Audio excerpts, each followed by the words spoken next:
and talking now to you about value creation. So the automotive sector, the automotive industry has a huge success story during the last 134 years.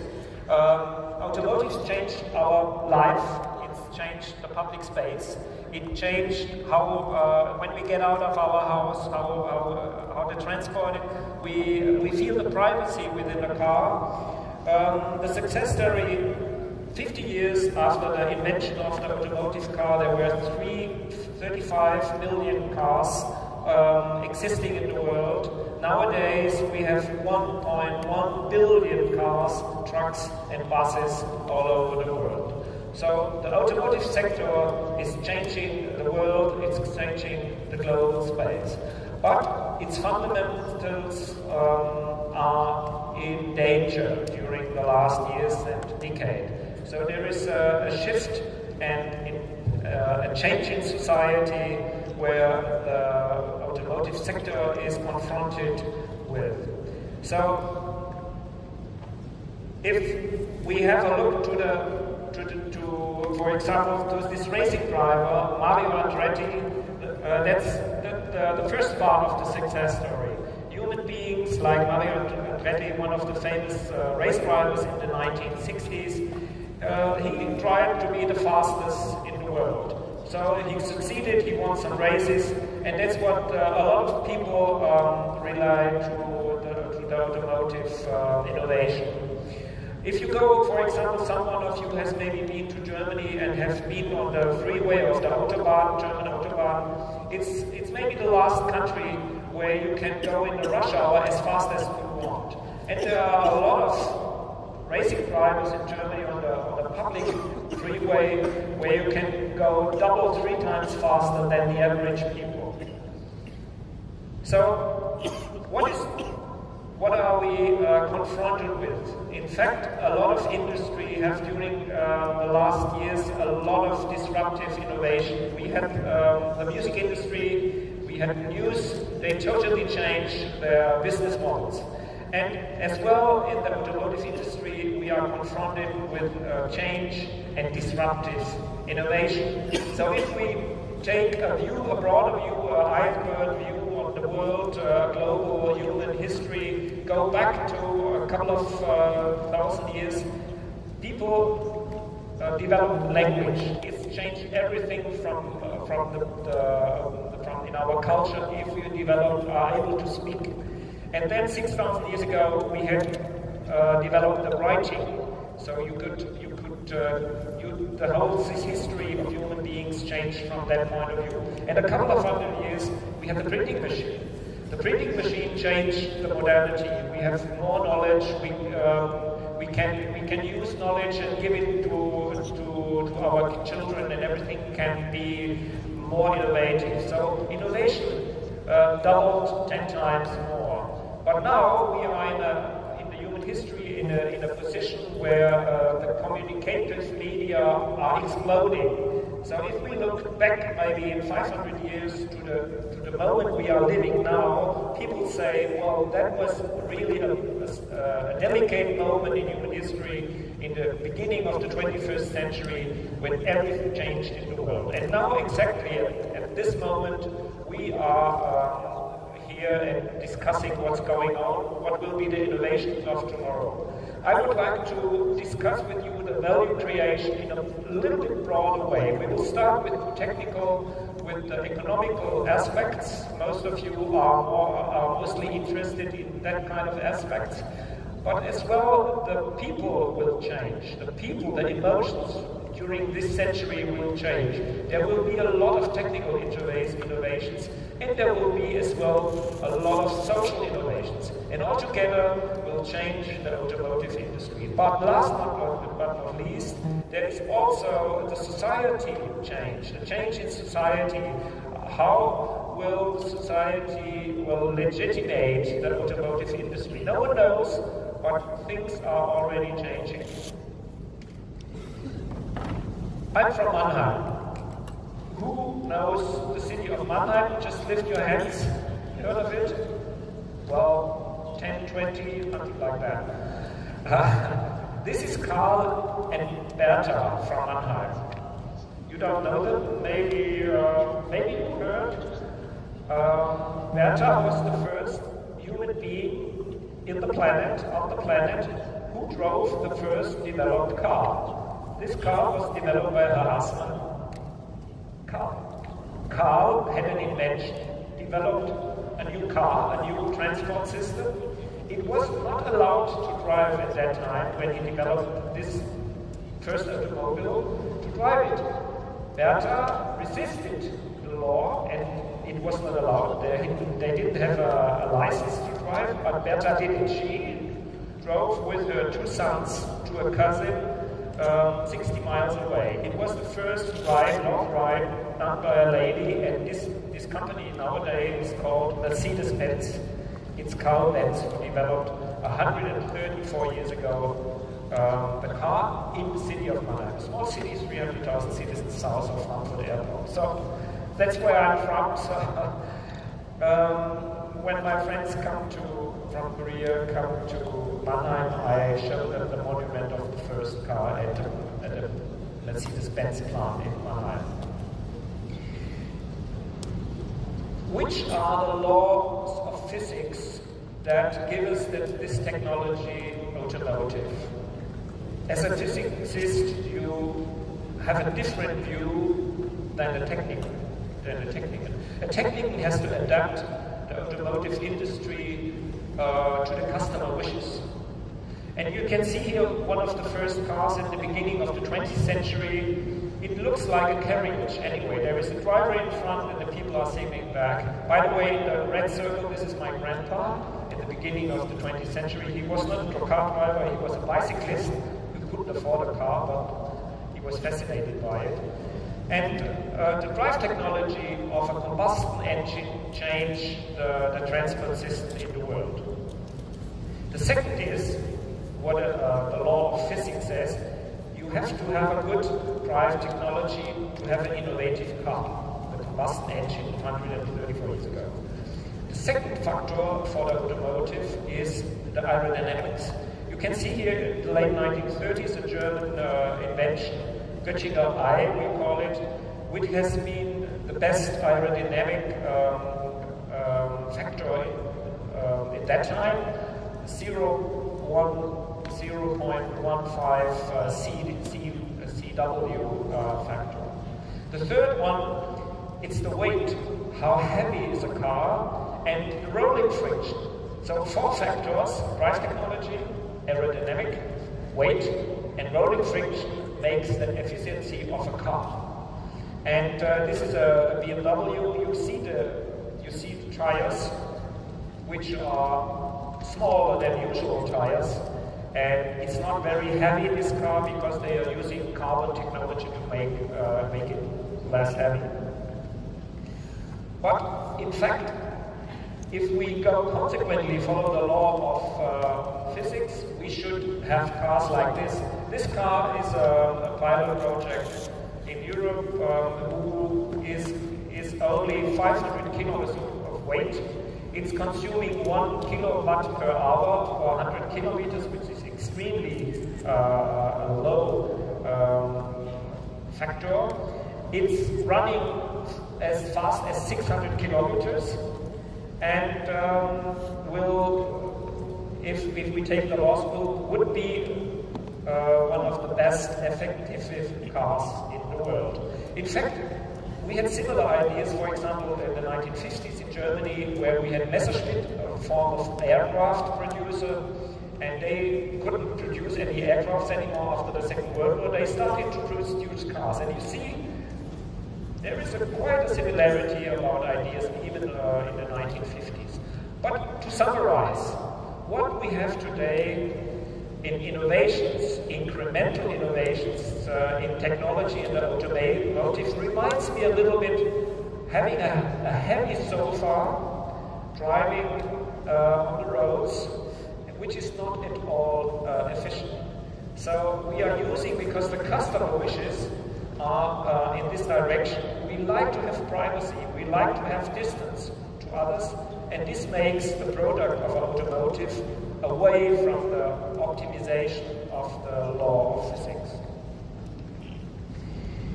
This reminds me, for example, to the typewriter. Why, when we use a keyboard in the Western letters, we have the word QWERTY. We use it QWERTY.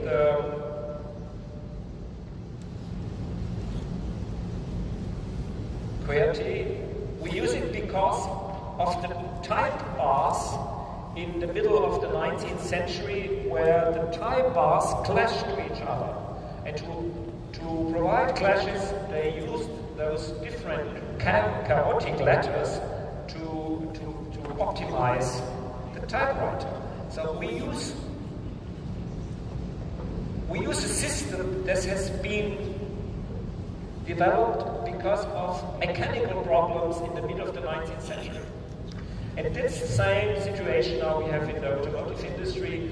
We have a lot of customer wishes coming from the 19th and 20th century, which are not reliant to the modern society, to the modern technology we could have if the customers' wishes would change, and they will change. Okay, let's go a little bit about the aspects of Industry 4.0. What's going on in the modern factory in all over the world, in Korea, Germany, where? Industry 4.0 means to automatize production, to develop digital twins, to optimize the logistic, the economic, strategic goals of a company. And this is an extremely success story. The automotive industry has changed the organizing world totally. So the results, the efficiency of the automotive industry changed the service industry, it changed the public administration. If we talk nowadays about lean production, it has a lot of influence in other industry. So lean production, lean administration is one goal for every industry, for every service, for every public organization. And it has been developed by the quality and the quantity of the automotive sector. So again, a big success story. Automotive is changing the world in terms of how to organize, how to manage. Danger. Automotive, a leading industry, is in danger. Take the quote of the CEO of a German energy company. Take the energy companies in Germany. They have changed totally their strategy. There are no more nuclear plants. They close down in Germany within the next 3 years. An investment, a big investment that is stopped. The same with the carbon plants in Germany. They will stop within a couple of years. So the energy sector, because of the climate change, in some countries are totally in a disruptive situation. And he says, Johannes Theissen from E.ON, one of the big 4 German energy companies, they predict to the automotive sector, it seems to be the situation reminds me to the energy sector 20 years ago. Nervousness. What makes a brand nervous? What makes a strategy wrong? Take Volkswagen, the Dieselgate, losing trust with customers. That's a symbol of high competition, totally nervousness. What will be the next step? It's a horrible situation for number 1 or number 2 of the market share for Volkswagen. This story, what happened during the last 3, 4 years. Sorry. We recently had in Stuttgart a workshop together with the big automotive companies and the small and medium-sized enterprises. The next challenge in our industry is that we have big groups with high investments that are able to adapt to the modern technology like Industry 4.0.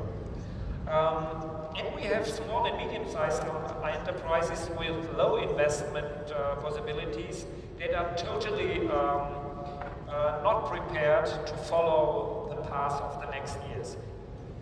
There's just a quote of one of the CEOs of a small company. Our problem is every morning is we need sheet metal and we don't know what you are talking about. So if the network of the automotive industry wants to be more innovative, you have to cooperate with your partners, help them to be prepared for the digital revolution in the automotive industry. It's a buzzword, in fact. Industry 4.0 is a huge direction. No one knows what will happen. Take the big producers and the value chain, the vertical range of production. General Motors in the 1930s, they even had an energy plant to produce their own energy. No automotive producer does it anymore. Today the number is wrong, sorry about that. The vertical range nowadays is not 30%, it's 20%. And will it be in the future 1% or 0% like Nike, a sports shoe company is just a marketing agency? Will the automotive industry in the future be a marketing agency? No one knows. A fact is that the digital revolution, the Industry 4.0, is reducing the knowledge of the big groups of the OEMs, because engineering consultants take the lead for the industrial revolution. And that's a risk, because you're losing knowledge and you're giving it to your cooperative partners. It's a good story, it's a success story for the engineering companies, but it can be a dangerous situation for the old brand companies. Another company, Toyota, is doing the opposite, sometimes. This is Mitsuru Kawai, the head of manufacturing and executive vice president of Toyota. He says, quote, "Robots cannot improve processes, only people can do that, and that is why they are always at the center of our attention." And in Germany, we listen to Toyota, and we say, for example, a colleague, Bodo Eidenmüller, former head of manufacturing at Siemens, Mitsuru Kawai is right. Why? Managing, developing incremental or disruptive innovations in the automotive sector needs people. And people are motivated or demotivated. And what we can learn from the Toyota success story is, by the way, influenced by management philosopher Peter Drucker,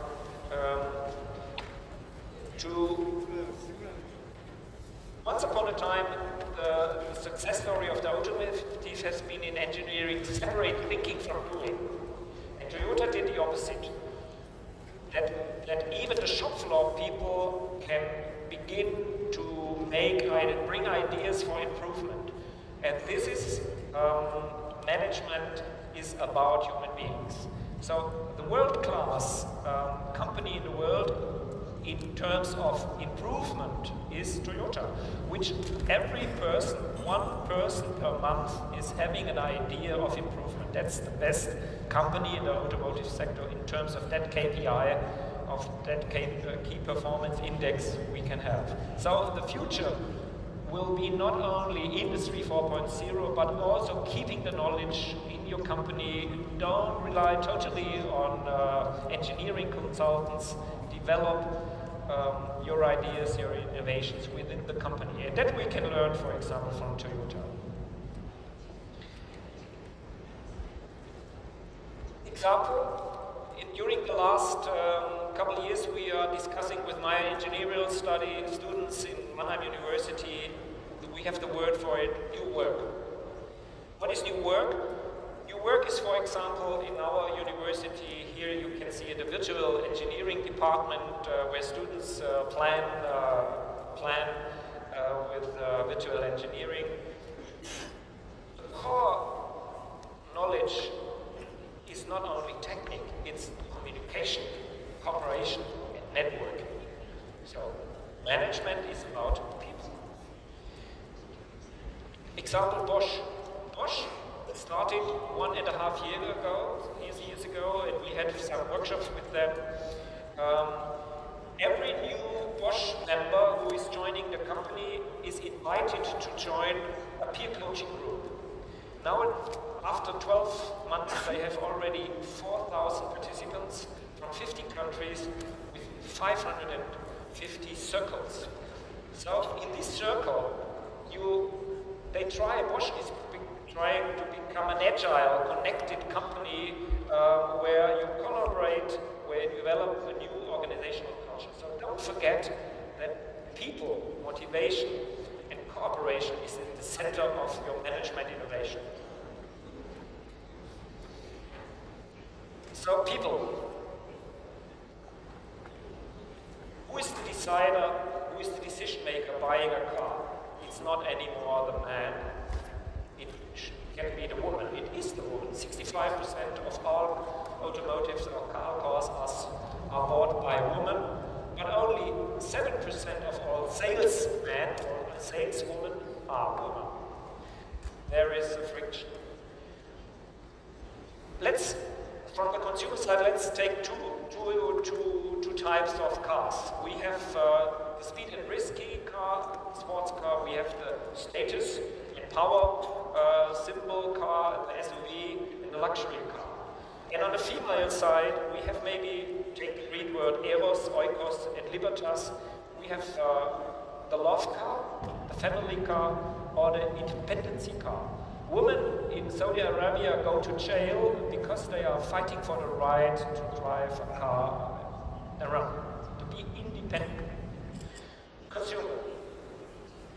So the axis between love and respect is going for the customer more to the love aspect of emotion. Take a statistics from Italy. 1 of 20 couples is engaged within a car. Don't forget it when you plan your next car. The next generation, millennials, the generation, they don't want to have a car, they want to use a car. The next generation, mostly from the big cities, is totally changing their expectation and their wishes. So we have some students in Stuttgart, they had won an award about a car and a concept. Play with me, calm me down, optimize my time, chat with me. So the system, you can have the chill-out area within a self-driving car. You can have a mobile office. You can do some work while you're driving. The car is driving autonomously, or you can chat with other peers. Last but not least, automotive in the next society. What will change? What will be the next innovation? What will change politically? 2 weeks ago, we had one of the biggest demonstrations globally all over the world. This lady, 15 years old, every Friday, they did it the whole winter. She didn't go to school, Greta Thunberg. Why? She did climate strikes. She didn't went to school and refused to go to school to strike.